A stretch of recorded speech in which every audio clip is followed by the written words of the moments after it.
ఈరోజు మా వారు కోడిగుడ్డు పులుసు చేయమన్నారు. బట్ నాకైతే ఓపిక అస్సలు లేదు. ఇక నేనైతే సూటిగా చెప్పేశాను. నాకు ఓపిక అయితే అస్సలు లేదండి. ఒకవేళ కావాలంటే మీరే తయారు చేసుకోండి. ఎప్పుడు ఏదో ఒకటి కుకింగ్ చేస్తానే ఉంటానండి.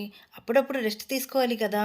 చెప్పిన వెంటనే అది ఇది కాదు అనకుండా స్ట్రైట్ గా సరే అని కిచెన్ లోకి వచ్చారు. అయినా ఒక మాట, నాకన్నా ఆయనే బాగా చేస్తారు కోడిగుడ్డు పులుసు. ఆయన చేసే కోడిగుడ్డు పులుసు నాకైతే చాలా అంటే చాలా ఇష్టం. ఈ రెసిపీని ఎలా ప్రిపరేషన్ చేస్తున్నారో ఆయన నేను మీకు ఎక్స్ప్లెయిన్ చేస్తాను. ముందుగా స్టవ్ ఆన్ చేసి ఒక గిన్నెలోకి ఎగ్స్ ని పెట్టి బాయిల్ చేసుకుంటున్నారు. మరొక స్టవ్ మీద ఒక కడాయి పెట్టి అందులోకి పోపేసి ఆనియన్స్, పచ్చిమిర్చి, ఎండుమిర్చి, తగినంత సాల్ట్, పసుపు, ధనియాల పౌడర్, మిర్చి పౌడర్ని వేసి మంచిగా కలుపుకుంటున్నారు.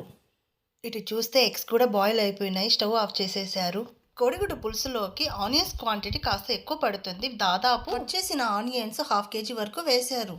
మసాలాలు మొత్తం బాగా కలుపుకొని ఒక 2 నిమిషాల పాటు లో ఫ్లేమ్ మీద పైన మూత పెట్టి మంచిగా వేగనిచ్చి ఆ తర్వాత 1 గ్లాస్ వరకు వాటర్ని వేసి అలాగే 2 కట్ చేసిన టమాటోస్ని వేసి మరొకసారి పైన మూత పెట్టి మంచిగా ఉడకనివ్వండి. చిన్న నిమ్మకాయ సైజ్ అంత చింతపండుని ముందుగానే ఒక 10 నిమిషాల పాటు నానబెట్టుకొని ఆ తర్వాత గుజ్జు తీసి టొమాటోస్ మొత్తం మంచిగా మెత్తగా మగ్గిన తర్వాత చింతపండు గుజ్జుని ఇందులోకి వేసి అలాగే చిటికెడు ఇంగువ, మనం బాయిల్ చేసి పక్కనుంచుకున్న ఎగ్స్, గుప్పెడు సన్నగా తరిగిన కొత్తిమీర, అట్ ద సేమ్ టైం అందులోకి కొద్దిగా బెల్లం కూడా వేయండి. ఈ బెల్లాన్ని మటుకు మీరు అస్సలు మిస్ చేయకండి. ఇందులోకి బెల్లంని వేయడం వల్ల టేస్ట్ ని బ్యాలెన్స్ చేసి ఒక మంచి ఫ్లేవర్ అండ్ టేస్ట్ ని ఇస్తుంది. అంతేనండి, సింపుల్. ఎంతో టేస్టీగా ఉండే కోడిగుడ్డు పులుసు రెడీ. ఇప్పుడు మా వారు టేస్ట్ చేసి చెప్తారు టేస్ట్ ఎలా ఉందనేది.